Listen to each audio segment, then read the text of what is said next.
Brasil, Coração do Mundo, Pátria do Evangelho, capítulo 26, o movimento abolicionista. O Brasil prosseguia na sua marcha evolutiva sob a carinhosa direção de Dom Pedro II. Estadistas notáveis pelo seu amor à causa pública assistiam o imperador em seus nobres afazeres, caracterizando as suas atitudes e atos com o mais sagrado interesse pelo bem coletivo. Haviam terminado os movimentos bélicos da guerra com o Paraguai e o país voltava a respirar os ares da esperança.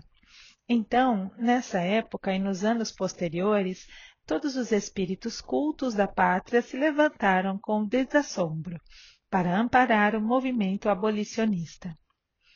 Os gênios tutelares do mundo espiritual inspiravam a todos os políticos e escritores, e se havia fazendeiros constituindo o mais sério sustentáculo da escravidão dentro das classes conservadoras, inúmeros outros elementos existiam, como no Amazonas e no Ceará, que alforriavam os seus servidores, nos mais belos gestos de filantropia.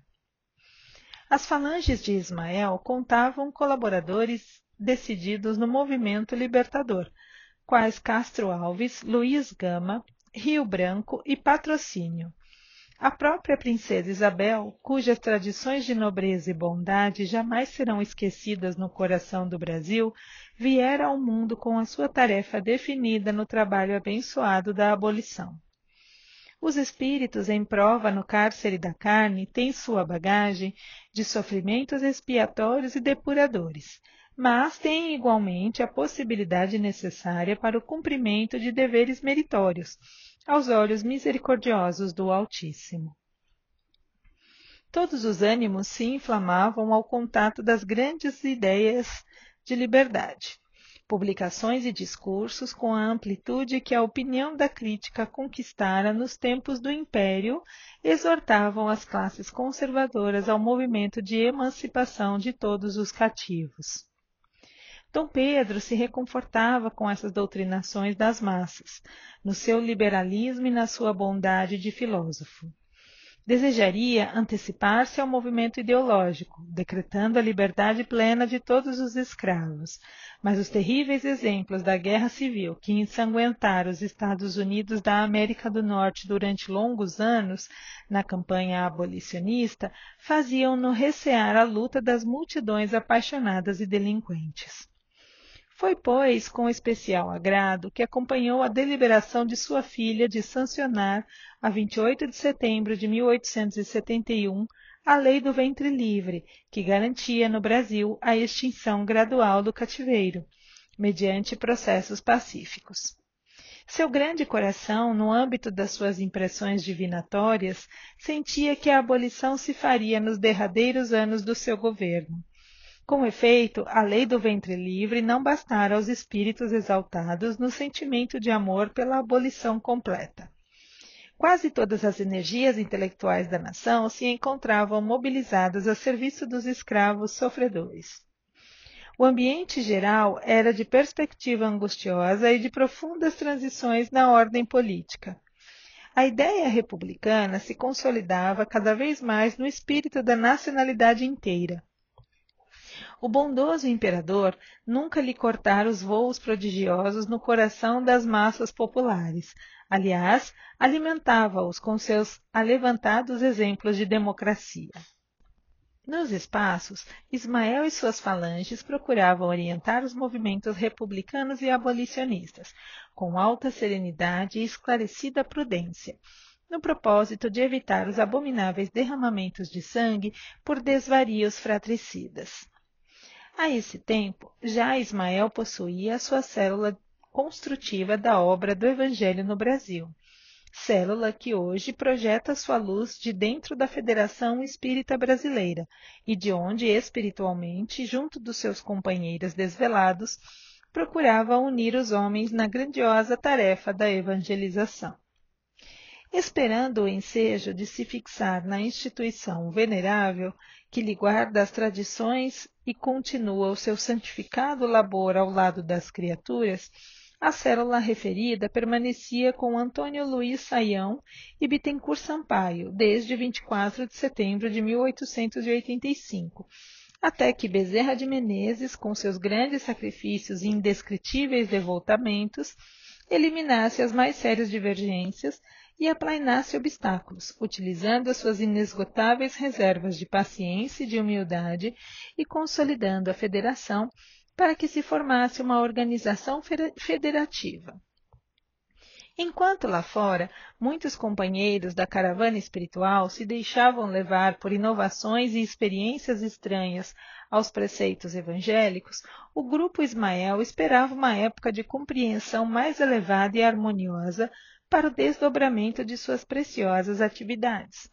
Todavia, nas lutas pesadas do mundo, Bezerra de Menezes era o impávido desbravador, no seu apostolado de preparação, fraternizando com todos os grupos para conduzi-los suavemente à sombra da bandeira do grande emissário de Jesus.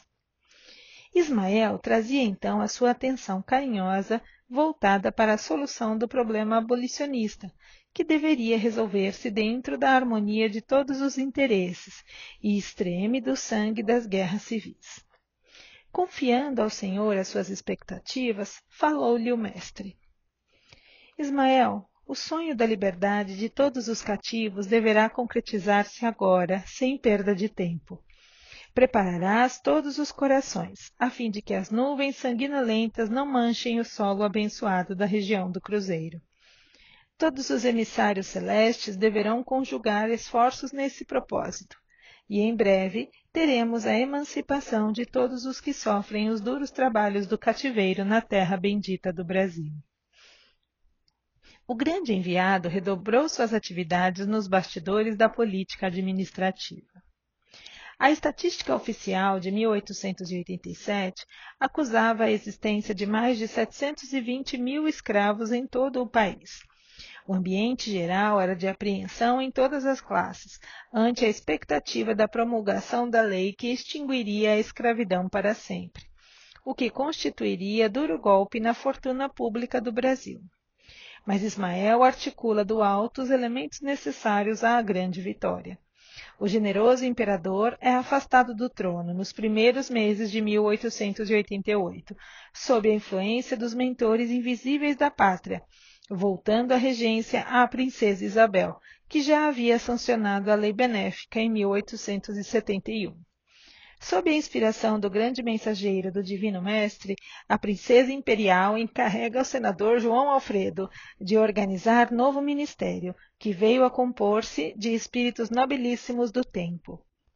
Os abolicionistas compreendem que lhes chegara a possibilidade maravilhosa, e a 13 de maio de 1888 é apresentada à regente a proposta de lei para imediata extinção do cativeiro, lei que Dona Isabel, cercada de entidades angélicas e misericordiosas, sanciona sem hesitar, com a nobre serenidade do seu coração de mulher. Nesse dia inesquecível, toda uma onda de claridades compassivas descia dos céus sobre as vastidões do norte e do sul da pátria do Evangelho. Ao Rio de Janeiro afluem multidões de seres invisíveis que se associam às grandiosas solenidades da abolição. Junto do espírito magnânimo da princesa, permanece Ismael com a bênção da sua generosa e tocante alegria. Foi por isso que Patrocínio, intuitivamente, no arrebatamento do seu júbilo, se arrastou de joelhos até os pés da princesa piedosa e cristã. Por toda parte, espalharam-se alegrias contagiosas e comunicativas esperanças. O marco divino da liberdade dos cativos erguia-se na estrada da civilização brasileira, sem a maré incendiária da metralha e do sangue. Os negros e os mestiços do Brasil sentiram no coração o prodigioso potencial de energias da sub-raça, com que realizariam gloriosos feitos de trabalho e de heroísmo, na formação de todos os patrimônios da pátria do Evangelho, olhando o caminho infinito do futuro.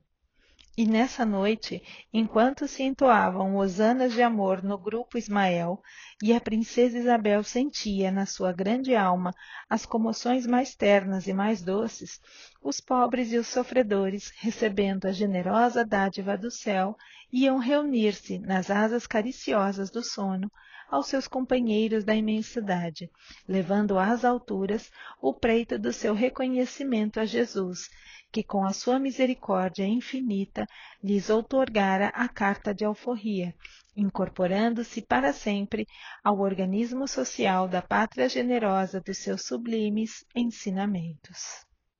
Notas do editor. Nota 158.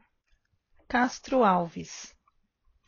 Antônio Frederico de Castro Alves, 1847 a 1871, poeta brasileiro. Nota 159. Luiz Gama. Luiz Gonzaga Pinto da Gama, 1830 a 1882. Foi um escritor e abolicionista brasileiro. Nota 160.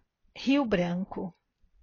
José Maria da Silva Paranhos, Visconde do Rio Branco, 1819 a 1880, foi um político brasileiro.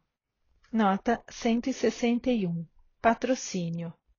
José Carlos do Patrocínio, 1854 a 1905, foi um jornalista e escritor brasileiro.